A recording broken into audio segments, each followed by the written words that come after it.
আমাদের দেশ ভারত, যেখানে সম্রাট অশোকের সিম্বল ছাড়া দেশ অচল। তার কিন্তু জন্মবার্ষিকী, মৃত্যুবার্ষিকী কিছুই পালিত হয় না। সম্রাটের নামের সাথে সারা বিশ্বের ইতিহাসবিদরা মহান শব্দটি লাগান। যে সম্রাটের রাজকীয় প্রতীক অশোক চক্র ভারতীয়রা তাদের পতাকায় রাখে, সম্রাট যার রাষ্ট্রীয় প্রতীক চারমুখী সিংহ ভারতীয় জাতীয় প্রতীক হিসেবে বিবেচিত হয় এবং সরকার পরিচালনা করে, যে দেশের সেনাবাহিনীর সর্বোচ্চ যুদ্ধ সম্মান সম্মান অশোকের নামে অশোক চক্র দেওয়া হয়।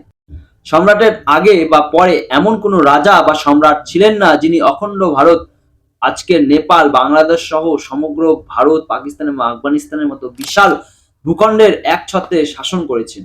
সম্রাট অশোকের সময় 23টি বিশ্ববিদ্যালয় প্রতিষ্ঠিত হয়েছিল, যার মধ্যে তক্ষশিলা, নালন্দা, বিক্রমশিলা, কান্দাহার প্রভৃতি বিশ্ববিদ্যালয় ছিল বিশিষ্ট।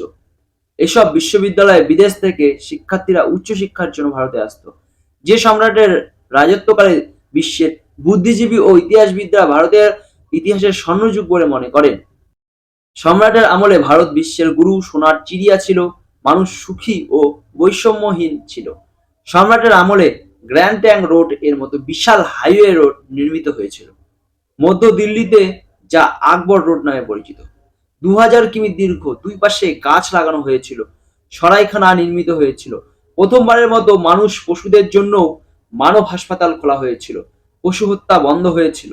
এমন একজন মহান সম্রাট অশোক, যার জন্মবার্ষিকী তার নিজের দেশ ভারতে পালিত হয় না।